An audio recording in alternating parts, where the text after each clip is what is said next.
안녕하세요. 오늘의 데일리 뉴스레터에 오신 것을 환영합니다. 우크라이나 전쟁은 남의 나라 이야기가 아닐 수도 있다. 러시아가 우크라이나를 침공하면서 국내에서도 여러 가지 우려가 나오고 있습니다. 우리도 늘 미사일 위협을 가하는 북한을 비롯해 지리적으로 중국, 러시아와 가깝게 위치하고 있기 때문에 언제라도 이 같은 일이 벌어질 수도 있다는 것이었습니다. 하지만 한국은 우크라이나와는 전혀 다르다는 말을 하고 있습니다. 지금부터 한국이 어떻게 이 같은 상황을 막으려고 준비하고 있는지를 살펴보겠습니다. 우크라이나 젤렌스키 대통령은 14일 국가총동원령을 발표하고 18세부터 60세 자국 남성은 출국이 금지된다고 했습니다. 그리고 젤렌스키 대통령은 홀로 남겨져 러시아와 싸우는 중이라고 말했습니다. 러시아의 전면적인 공격에도 미국이나 나토군은 우크라이나의 군대를 파병하지 않았습니다. 미군은 우크라이나 바깥에 남아서 동맹을 안심시키기 위한 태세를 유지하고 있다고 했습니다. 바이든 대통령은 미군이 우크라이나 사태 개입을 위해 그곳에서 전투를 벌이는 일은 없을 것이라고 전제한 후, 하지만 나토 영토의 모든 부분은 방어할 것이라고 강조했습니다. 실제 이를 위해 미국은 독일에 미군 병력 7,000명을 추가로 파병했습니다. 미국 바이든 대통령은 우리가 군대를 투입하면 3차 세계대전이라면서 군사적 옵션을 배제하는 사유를 말했지만 우크라이나가 나토 회원국이 아니기 때문에 개입의 근거가 없다는 것도 하나의 이유로 보고 있습니다. 한국 전쟁 때처럼 유엔 결의를 통해 다국적 군 투입도 생각해 볼 수 있지만 러시아가 안보리 상임이사국이고 러시아를 두둔하는 중국도 있기에 불가능합니다. 다만 미국은 러시아가 나토 회원국들을 공격할 때는 자동 개입한다는 입장을 밝혔습니다. 이런 이유도 있지만 러시아는 현재 4,500개의 핵무기를 보유한 세계 최강 핵무기 국가라는 점도 중요한 지점입니다. 결국 우크라이나는 핵무기도 포기하고 나토에도 들지 못했기에 러시아의 침공을 당해낼 힘이 없었다는 것입니다. 이번 사태를 통해서 일각에서는 한미동맹, 한미방 위조약이 얼마나 큰 억제력을 지니고 있는지를 깨닫게 되었다고 했습니다. 러시아, 중국, 북한과 같은 비정상적인 나라에게는 아무 의미 없는 말이라고 했습니다. 또한 무엇보다 자국이 침공을 당하면 다른 나라의 군대의 참전을 기다리는 것보다 스스로 지킬 수 있는 힘이 있어야만 나라를 지킬 수 있다는 것을 깨닫게 되었다고 했습니다. 이 때문에 최근 한국이 첨단 무기들을 빠르게 개발하며 국방력 강화에 힘쓰고 있는 것이 다행이라고 느껴지고 있습니다. 이번에 푸틴이 설마했던 침공을 감행하자 가장 두려움에 떠는 나라가 있습니다. 일본 정부는 러시아가 우크라이나를 침공할 수 있다는 전망에 미국의 눈치를 보며 강력한 경제 제재를 하겠다고 했습니다. 실제로 일본은 러시아에 대한 제재안을 발표했습니다. 그런데 이와 다르게 일본 내에서는 돌진하는 러시아의 행태를 보면서 두려워하는 분위기가 포착되고 있습니다. 일본 정부는 남쿠릴 4개 섬 문제로 우크라이나 사태와 관련 러시아를 과도하게 자극하는 것은 원치 않는다고 아사히 신문이 10일 보도한 것입니다. 아사히는 러시아 제재와 관련해 일본은 동맹국인 미국과 보조를 맞추는 한편으로 러시아와는 남쿠릴 4개 섬 문제가 있어 러시아를 과도하게 자극하고 싶지 않은 것이 본심이라고 전했습니다. 아사히는 정부 내에는 사태 악화로 미국과 유럽이 엄격한 대응 조치를 취하더라도 강한 러시아 제재를 단행하는 것에 신중한 의견도 있다고 덧붙였습니다. 이 때문인지 기시다 총리는 전날 러시아 정부 또는 정부기관이 발행하거나 보증하는 새로운 채권의 일본 내 발행 및 유통을 금지하는 등의 러시아 제재를 발표했지만 미국과 유럽이 내놓은 제재에 비해서는 약하다는 평가를 받고 있습니다. 아사히는 유럽, 미국과 비교해 내용과 대상이 약하고 한정적이며 제재의 영향도 경미하다고 진단한 것입니다. 일본의 민간 연구소인 노무라 소켄의 기우치 다카이데 수석 이코노미스트는 일본에서 발행 유통되는 러시아 국채 등의 규모는 크지 않다며 러시아의 경제적 타격은 거의 없을 것이라고 평가했다고 마이니치 신문은 전했습니다. 일본은 거의 미국의 눈치를 보고 경제 제재를 하는 척만 했지 실제로는 실효성이 없는 조치들이었습니다. 최근 일본은 사도광산을 유네스코 세계유산 등재 추진을 하고 있는데 러시아는 우리는 한국 측의 반응을 이해한다라고 말하며 일본에게 직격탄을 날린 바 있습니다. 러시아는 일본은 제2차 세계대전 기간 중 일본 지도자들이 저지른 범죄 행위를 인류의 기억에서 지우기 위해 한국을 비롯한 여러 나라를 상대로 지속적인 조치를 취하고 있는 것으로 보인다고 지적하며 그는 당시 일본 군국주의자들의 야만성과 관련한 역사적 사실, 군국주의 일본이 식민지화한 국가들에서 많은 사람을 광산 강제 노역으로 동원한 사실을 어떻게 부인할 수 있는지 이해하기 어렵다고 비판했습니다. 이번에 일본은 러시아의 무력 침공을 보고서 앞으로 쿠릴 열도를 쉽게 달라고 하지 못할 것으로 보이며 러시아의 발언에 긴장할 수밖에 없을 것으로 관측되고 있습니다. 일각에서는 이번 사태를 통해서 앞으로 북한이 핵을 포기하는 일은 없을 것 같다고 말하고 있습니다. 우크라이나도 과거 미국의 압박에 의해서 핵무기를 포기하지만 않았다면 이번에 러시아에게 침공당하지 않았을 것이기 때문이었습니다. 그러면서 국내에서는 지금 우리가 가장 경계해야 할 것은 중국이라고 말하고 있습니다. 중국은 중립을 지키는 것처럼 위장하고 있지만 이번에 우크라이나의 러시아군은 침공이 아니다라고 말하며 속으로는 러시아를 응원하고 있습니다. 지금 대만은 우크라이나 위기에 자신들이 다음 차례가 될 수 있다면서 전투준비 태세를 지시하고 경계를 강화하고 있습니다. 러시아가 우크라이나를 침공한 날 실제로 중국 군용기 구대가 대만 방공식별구역에 진입해 위협하기도 했습니다. 그런데 중국은 대만뿐만 아니라 우리나라에게도 위협적인 존재입니다. 지난 2010년 한국이 천안함 후속 조치로 한미합동 군사훈련을 하려 하자 중국에서는 미국만 없었으면 한국은 진작에 손봤을 나라라고 언급해 우리 정부를 분노케 했습니다. 또한 중국이 동북공정을 하는 숨은 의도를 담은 병아리 계획이 입수되어 국내에 보도된 바 있습니다. 영화 공작의 실제 주인공이자 안기부 공작원 박채선은 중국에서 활동할 때 친분이 있는 북한과 한국을 담당하는 중국 조안처장에게 이렇게 물어보았다고 했습니다. 1000년 전 고구려 역사가 지금 우리가 살고 있는 이 세대에 무슨 문제가 있어서 이렇게 난리를 치느냐? 그랬더니 그가 피식 웃으며 북한에 만약 급변 사태가 발생하면 우리 중국 인민해방군이 북한을 무력 점령하러 들어간다라고 말하면서 그러기 위해서 그런 명분을 제공하는 것이 고구려 역사라고 말했다고 했습니다. 중국이 북한을 무력으로 침공하고서 이건 원래 우리 땅이야라고 말하기 위해서라는 것이었습니다. 결국 중국은 최근 한복과 김치 등을 자신들의 것이라고 우기는 것은 문화를 가져가려는 것이 아니라 우리의 영토를 가져가기 위한 술수라는 것입니다. 이러한 중국의 속셈을 우리도 알고 있기에 한국 국방부는 최근 미친 듯이 국방력을 강화시키고 있습니다. 우리 군은 국방 예산을 2027년까지 연 7.6%씩 증액시킬 계획인데 계획이 완료되는 2027년이 되면 한국은 세계에서 45위권의 국방 예산을 지출하는 나라가 됩니다. 또한 한국이 계획하는 전쟁 시나리오는 독침 전략을 핵심으로 삼고 있습니다. 독침 전략에서 가장 중요한 무기는 사거리와 탄두 중량 제한이 풀리자마자 만들어낸 현무 5미사일이라고 했습니다. 이 미사일은 탄두 중량 800km까지 마하 10가량의 속도로 지상에 낙하하기 때문에 전술 핵무기급의 전략무기로 평가받고 있습니다. 이 미사일은 북한은 물론 여차하면 베이징이나 도쿄의 지휘부나 주요 시설을 무력화시킬 수 있다고 했습니다. 한국은 이번에 현무 3미사일을 대량으로 배치하고 있는데 최근 이를 운용할 육군 미사일 전략 사령부까지 설치했습니다.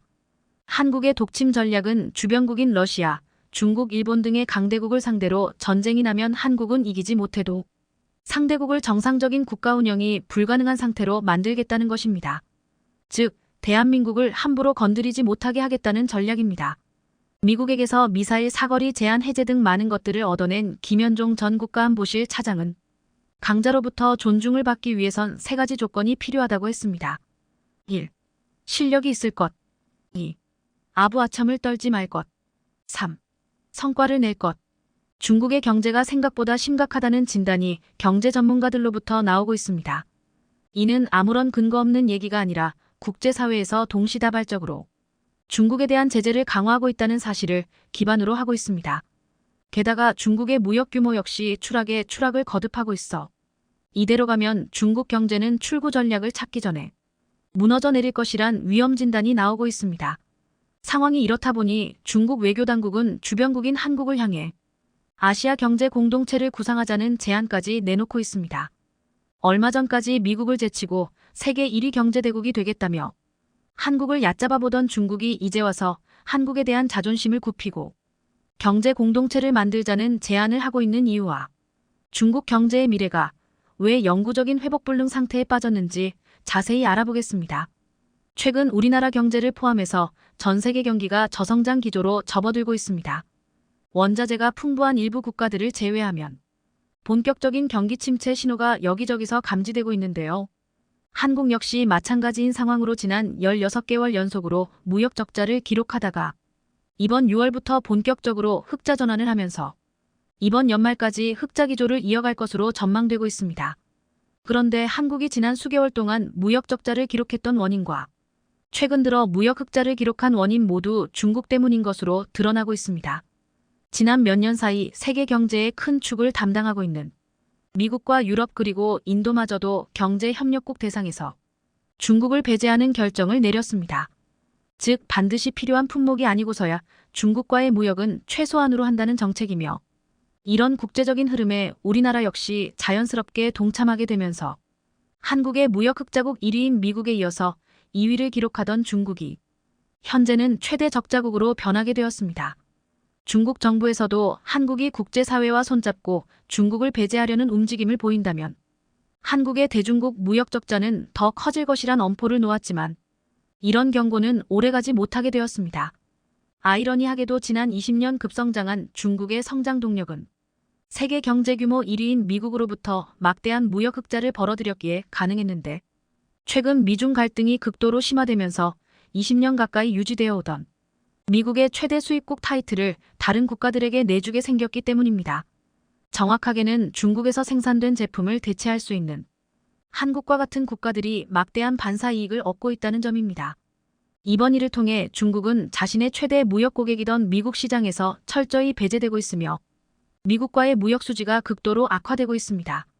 반면 한국은 현재도 미국과의 무역에서 엄청난 흑자를 거두고 있으며 한국의 최대 무역 흑자국은 미국인 만큼 중국이 배제되면서 얻게 되는 반사 이익이 더욱 커지고 있다는 점입니다. 미국 상무국의 무역 통계 보고에 따르면 올해 중국이 미국에 수출한 금액은 한화 214조 원으로 지난해와 비교해 25%나 감소하였으며 중국은 대미 무역 수출 규모 3위를 기록해 미국과 인접한 캐나다와 멕시코에 순위를 내주었습니다. 이를 두고 미국 현지 매체들은 중국과의 무역 규모가 줄어든 만큼 기존 2위, 3위였던 멕시코와 캐나다의 순위가 올랐지만 중국의 무역 물량을 가져간 국가들은 한국을 비롯한 아시아 국가들이라며 이들은 중국에서 생산되던 제품들을 빠르게 대체할 수 있고 무엇보다 기존의 중국산 제품보다 품질이 뛰어나다는 점을 언급했습니다. 상황이 이렇다 보니 중국의 수출 실적 또한 바닥을 찍고 있습니다. 지난 몇 년간 중국 경제의 악화 원인으로 지목된 제로 코로나 정책이 폐지된 이후에도 중국의 경제가 살아나지 못하면서 올해 수출은 지난해에 비해 12%가 감소했고 수입 역시 7% 감소했습니다. 한국을 비롯한 주변 아시아 국가들이 회복세에 들어선과 비교하면 중국의 경기 추락은 상황이 심각하다는 것입니다. 게다가 13억 명의 인구수를 기반으로 한 막대한 내수 시장으로 경제를 자급자족할 수 있다고 자랑하던 중국이지만 2023년 상반기 내수 시장마저 수출 감소폭보다 규모가 큰 13% 수준의 감소폭이 보고되었습니다. 여기에 막대한 실업난으로 일자리를 구하지 못한 수억 명의 중국 청년들이 시진핑 주석이 경제 엔진을 꺼버렸다며 중국 국가 지도층에게 반발하려는 움직임을 보이고 있어 중국 당국은 온라인 세상에서 일어나는 자국 비판적인 메시지를 더욱더 강력하게 검열하고 있는 상황입니다. 그동안 중국산 제품을 가장 많이 수입하여 중국을 세계 경제 2위 규모로 올려놓은 미국이 드디어 중국을 손절하는 액션을 보이자 유럽에서도 즉각적인 반응이 나오고 있습니다. 그동안 유럽의 반중적인 정책 기조 속에서도 중국 측과 긴밀한 관계를 유지하던 독일 정부가 자국 기업들에게 최후의 동첩을 날렸습니다. 베어보크 독일 외무장관은 내각회의에서 발표한 대중국 전략 보고서를 의결하면서 중국 시장에 대한 의존도가 지나치게 높은 기업들은 더욱더 많은 재정적 위험성을 스스로 감내해야 할 것이라며 중국 의존도가 높은 자국 기업들에게 사실상 중국에서 손을 떼라는 강력한 경고를 내놓았습니다. 이에 중국 현지에 생산 공장을 두고 있는 많은 독일 업체들이 반발하자 독일 외무부 측에선 수년 전부터 중국에 대한 높은 의존도는 장기적으로 국가와 기업에게 부정적인 영향을 줄 수 있다고 경고했다며 중국 시장 확대를 주장한 독일 기업들에게 최후의 경고를 날렸다는 평가가 나왔습니다. 독일이 이렇게 예민하게 반응하는 이유가 있습니다. 독일 외무부 장관은 러시아가 우크라이나를 침공하면서 러시아산 에너지 의존도가 80%로 가장 높았던 독일이 가장 큰 에너지 대란을 겪었던 교훈은 단 한 번으로 충분하다며 러시아에게 겪었던 실수를 중국에게 두 번 다시 겪지 않겠다는 다짐으로 보입니다.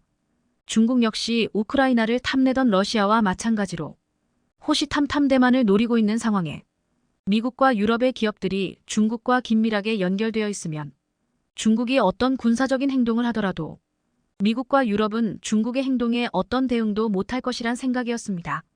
하지만 러시아에게 된동당한 서방 세계는 이제 중국과 연결되어 있던 경제적 관계를 완전히 뿌리 뽑으면서 중국이 어떤 독단적인 행동을 하더라도 경제적 군사적 옵션을 비롯해 모든 수단으로 중국을 저지할 준비가 되었다는 뜻입니다. 중국 지도층에선 수년 전부터 이어진 서방 세계의 탈중국 엄포가 실제로 이루어질 리 없다면서 무시로 일관했지만 최근 들어 중국 내 인건비가 급상승하고 중국 당국의 반기업적인 규제와 자국 기업 일감 몰아주기 등 외국계 기업에 대한 불공정한 규제가 반복되자 해외 기업들의 중국 내 투자는 사상 최저치를 기록하고 있습니다. 더군다나 어떤 글로벌 기업들도 아무리 중국 시장이 크다고 하지만 시장 규모 2위인 중국보다 1위인 미국의 시장을 포기하면서까지 중국에 진출하려는 기업들도 많지 않은 상황이고 자연스럽게 글로벌 기업들이 앞다투어 탈중국에 나서며 그 밑에 2차, 3차 하청업체들까지 줄줄이 탈중국에 나서고 있습니다.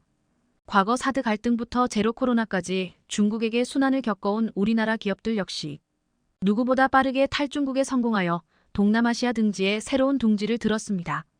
이 당시만 해도 중국은 한국이 없더라도 자신은 곧 세계 1위가 된다며 자신만만했지만 최근 중국을 향한 국제적인 분위기가 심상치 않다는 것을 깨닫고 이제 와서 한국에게 새로운 제안을 하고 있습니다.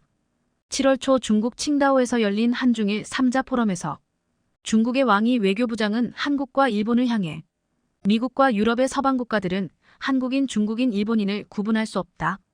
아무리 금발로 머리를 염색하고 날렵한 코를 만들어도 한국, 중국, 일본은 결코 서방 국가가 될 수 없다면서 한국과 일본은 아시아의 뿌리가 어디에 있는지 알아야 한다고 주장했습니다. 이어서 왕이 부장은 한국과 일본이 중국과 함께 협력하여 동아시아 경제 공동체를 새롭게 구상한다면 서방의 제재와 횡포에 맞서서 무너지지 않는 아시아 연합을 구축할 수 있다고 언급했습니다. 왕이 부장의 이러한 태도는 한국과 일본의 많은 반감을 불러오게 되었습니다. 사드 당시만 해도 중국에선 한국을 속국 취급하면서 한국에 대한 경제적 제재를 일삼았고 아직도 이런 한한령은 완전히 풀리지 않아 중국에 있는 우리 기업들이 많은 타격을 입고 있는데 이제 서방 국가들에게 중국 자신들이 포위당하니 아시아 국가들끼리 뭉쳐야 한다면서 황당한 주장을 하고 있는 것입니다.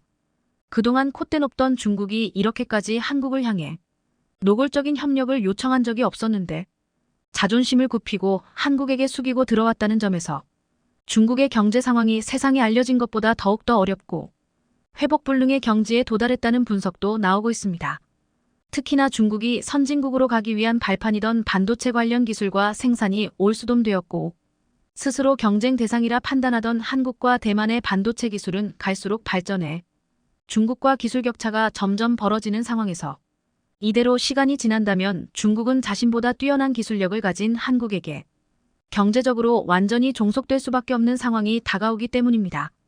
최근 한국은 중국 정부의 적극적인 개입으로 중국과의 무역에서 적자를 보고 있지만 몇 개월 전까지만 하더라도 중국은 한국의 제2무역 흑자국이었습니다. 그만큼 중국은 한국산 반도체와 중간재를 수입해 해외에 완제품을 수출해왔다는 것으로 중국이 한국과의 무역에서 적자를 보면서까지 한국산 중간재를 수입해야 하는 상황이라는 것입니다. 중국의 현재 반도체 수준으로는 스마트폰이나 노트북과 같은 전자제품을 자체 생산할 수 없으며 핵심 부품을 한국대만 미국으로부터 수입해야 하는데 이런 해외 의존도를 줄이고자 반도체 굴기를 선언했지만 국제사회의 전방위적인 압력에 중국은 결국 자체적인 기술 발전을 이루기보단 해외 기술력에 종속될 것입니다. 콧대 높던 중국이 자신보다 낮게 보단 한국에게 첨단 과학 기술력이 종속되는 상황만큼은 피하고 싶을 것이며 그렇기에 한국에게 경제적 협력을 요청하는 것으로 파악됩니다.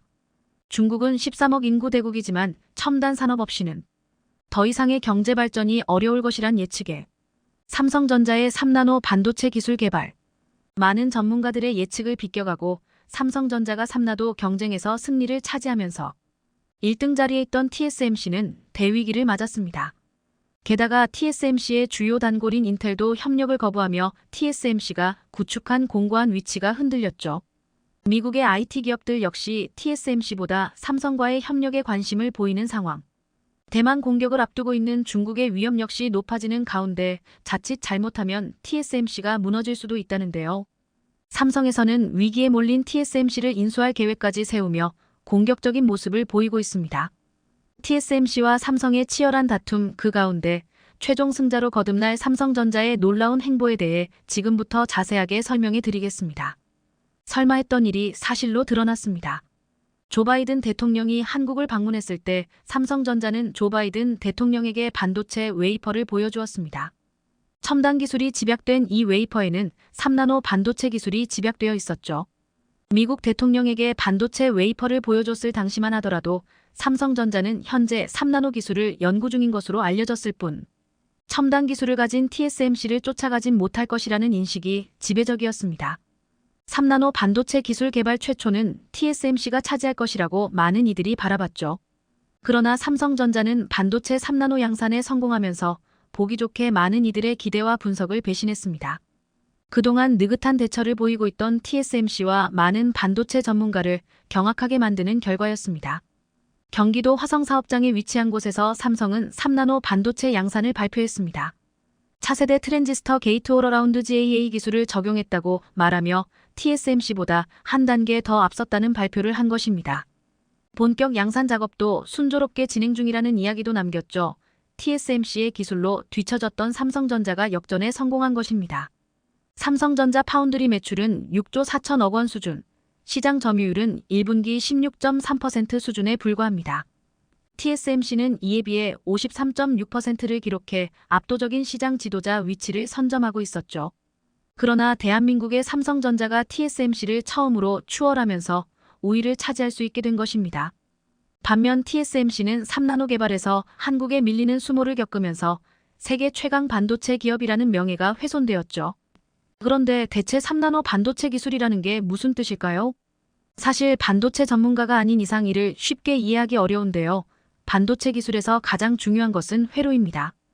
회로는 반도체 공정에서 전기 신호들이 지나다니는 길을 의미하는데요.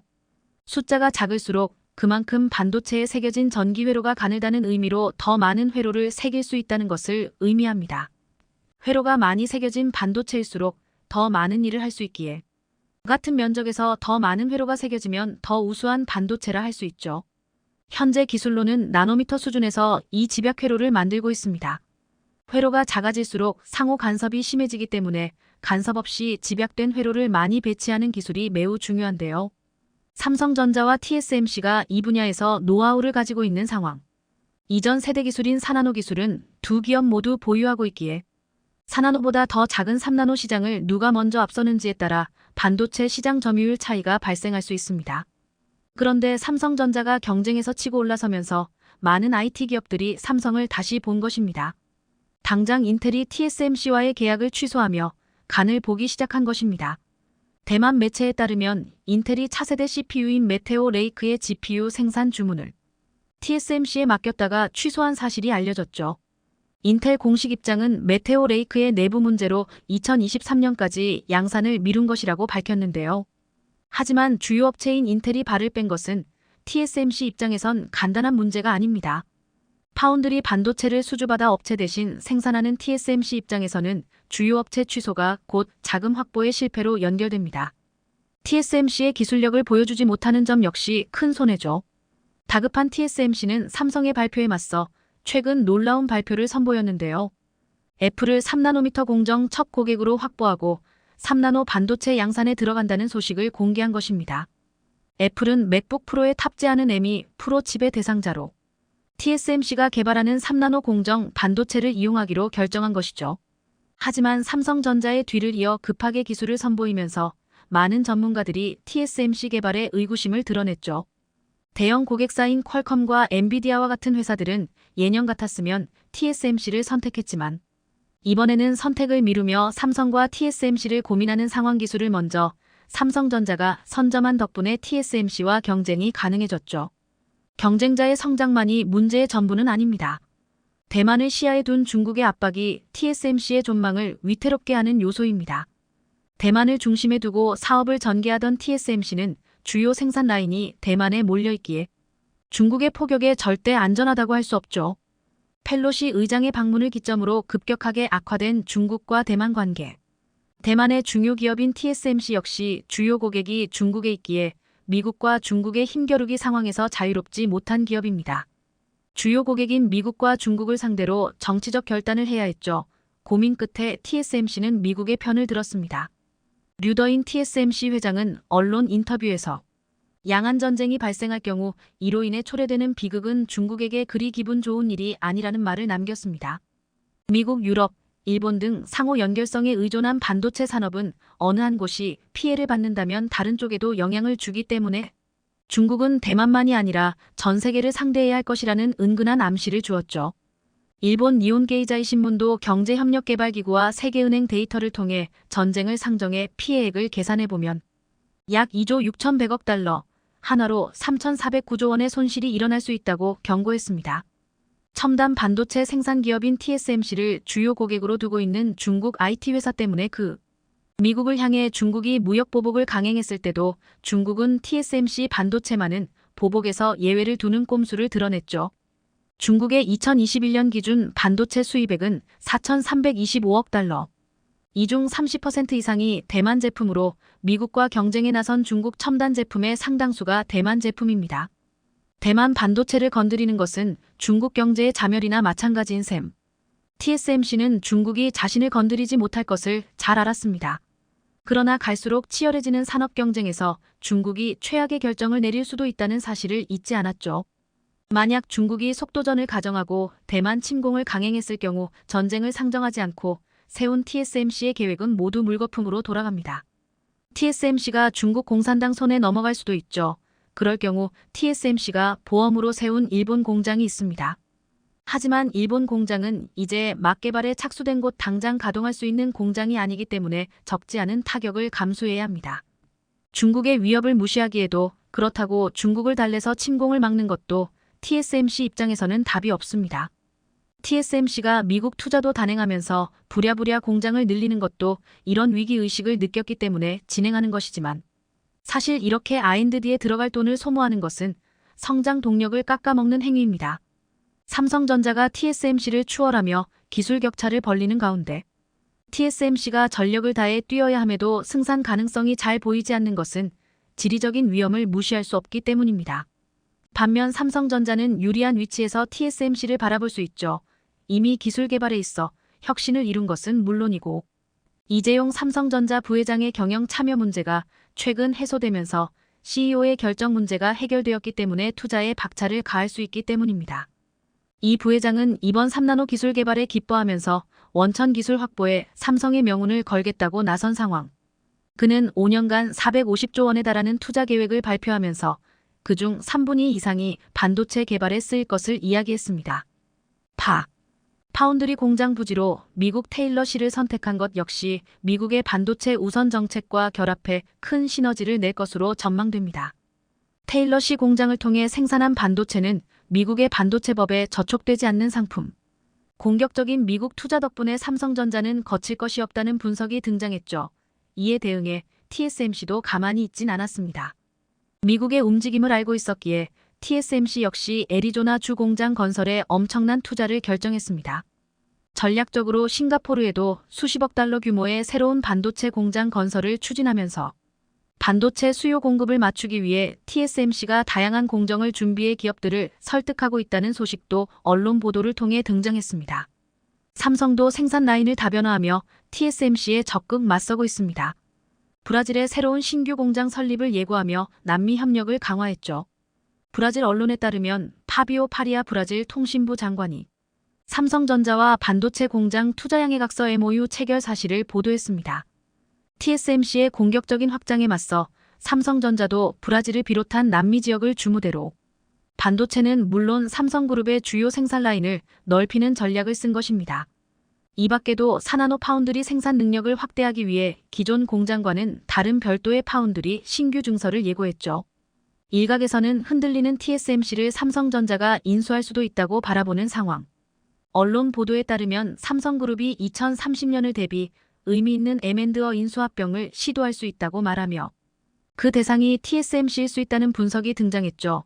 한국 기업의 확장이 세계 시장을 무대로 이뤄지고 있는 가운데 삼성전자가 비메모리 반도체 분야, 파운드리 분야에서도 승기를 잡으며 한국이 TSMC를 압도하며 전진하고 있습니다.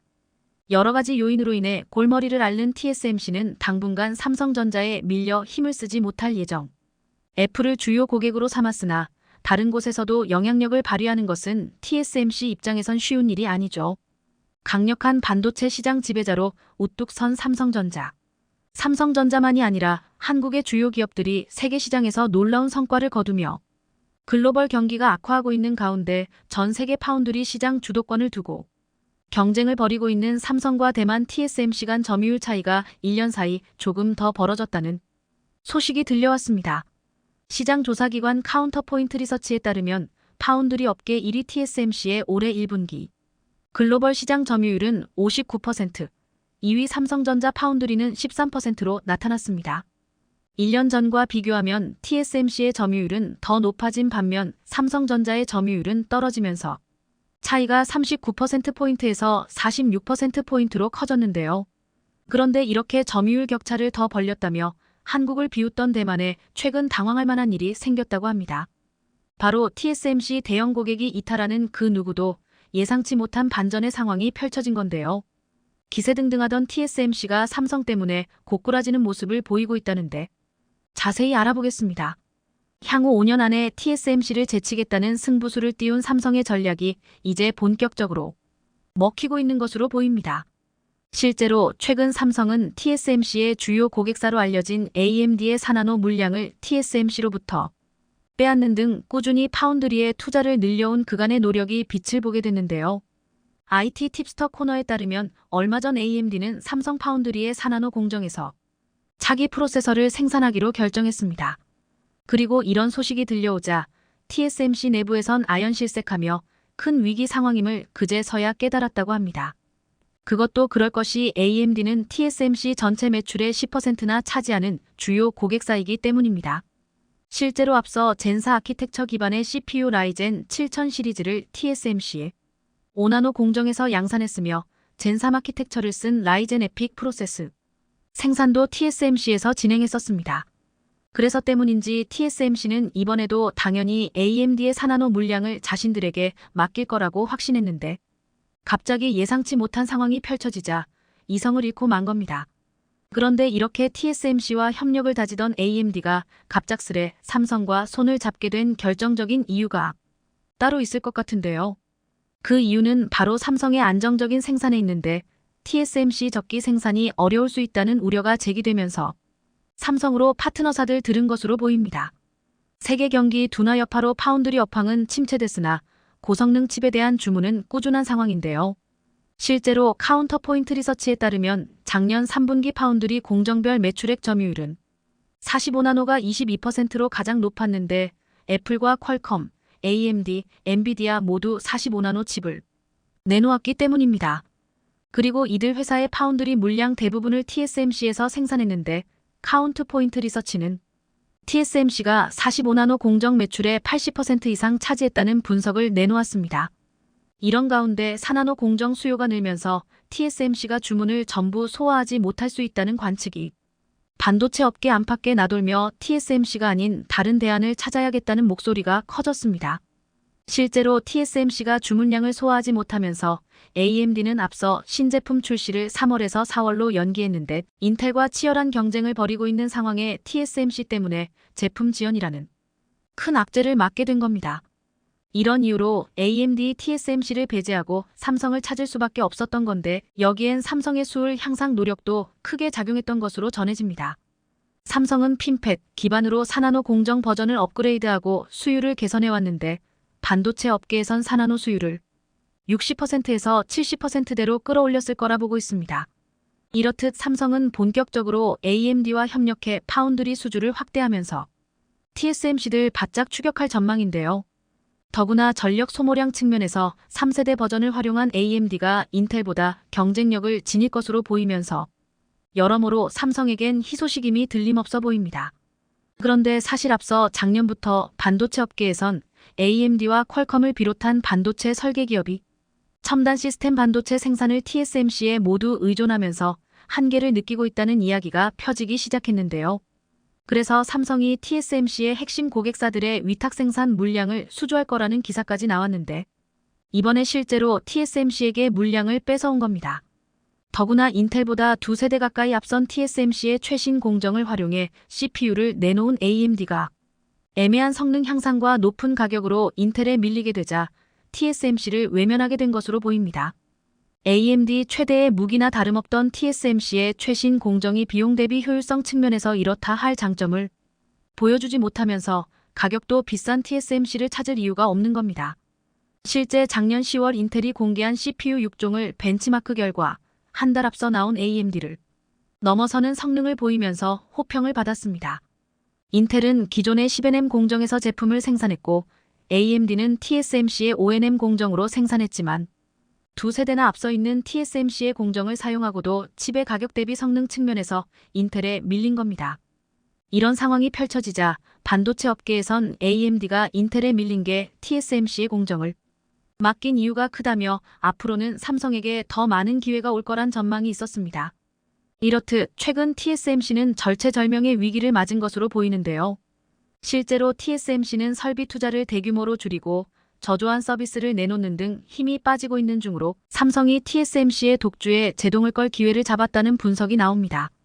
실제로 TSMC의 올해 설비 투자 규모가 대폭 줄었다는 점은 삼성 입장에선 기회 요인으로 작용할 전망입니다.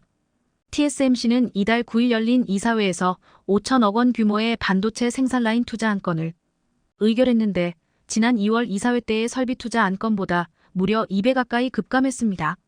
그런데 현재 대만 언론과 외신은 TSMC의 올해 설비 투자 규모가 당초 4,247조 원에서 3,642조 원으로 더 줄어들 거라는 관측입니다.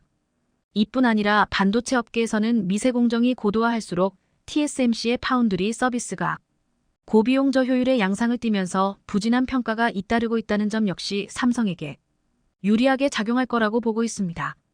그리고 결국 TSMC의 매출이 뚝 떨어지며 기세가 꺾이고 있다는 사실로 드러났는데요. 승승장구하던 파운드리 1위 TSMC의 4월 매출이 작년과 비교해 15%나 감소한 건데 17개월 만에 최저치를 기록한 지난 3월에 이어 2달 연속 매출이 줄며 실적 부진 흐름을 이어갔습니다. 설상가상으로 TSMC의 라인 가동률은 최저 수준까지 내려갔는데 디지타임스에 따르면 TSMC의 67나노 공정 가동률은 50% 이하로 떨어졌고 올해 상반기 평균 가동률은 70% 수준에 머무를 것으로 전망됩니다. 그리고 이렇게 매출이 뚝 떨어지자 최근에 TSMC는 설비 투자마저 줄이며 속도 조절에 나섰는데요.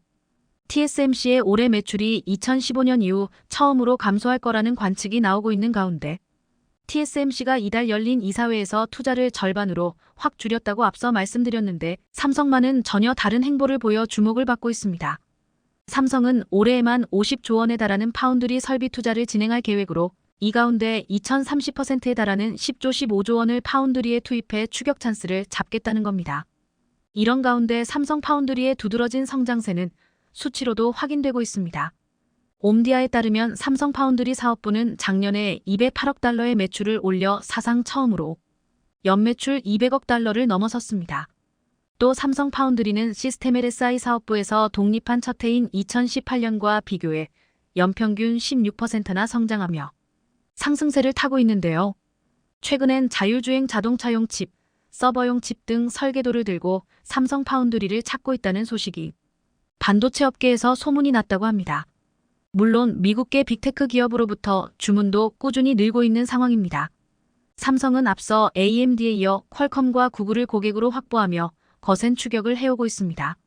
실제로 삼성은 구글의 스마트폰 픽셀 8에 탑재되는 텐서 3 칩을 4나노 3세대 공정에서 양산하기로 했으며 퀄컴의 새 모바일 AP를 삼성의 4nm 기반으로 생산할 것으로 보입니다. 이외에도 미국 AI 반도체 기업 암바렐라, 자율주행차 반도체 개발업체 모비라이 등도 삼성의 고객사입니다.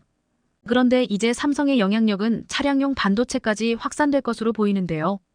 최근 이재용 삼성 회장이 테슬라 CEO인 머스크와 깜짝 회동을 하며 자동차용 반도체 디스플레이 협력이 본격적으로 시작될 거라는 시그널을 보내왔습니다. 실제로 이재용 회장과 머스크 두 사람이 따로 자리를 마련해 만난 건 이번이 처음으로 첨단 차량용 반도체와 관련한 기술 동맹에 대해 진지한 대화가 오간 것으로 전해집니다. 현재도 테슬라는 삼성 파운드리 사업의 주요 고객사로 테슬라 전기차에는 삼성의 메모리 반도체가 다수 탑재됐는데 앞으로 또 어떤 협력이 있을지 기대가 됩니다. 그리고 마침내 삼성은 세계 최초 반도체 전용 데이터 센터까지 만들어 반도체 생산 공정의 혁신을 이루겠다는 원대한 계획을 드러냈는데요. 반도체 설계 및 공정 데이터를 한 곳에 모아 기술 개발과 공정 자동화에 활용하는 통합 IT 인프라를 조성하겠다는 건데, 이를 위해 최근 경기 화성 캠퍼스 근처에 화성 고성능 컴퓨팅 센터 신축 작업에 돌입했습니다. 완공되면 건물 전체가 데이터 센터로 활용될 것으로 보이는데요.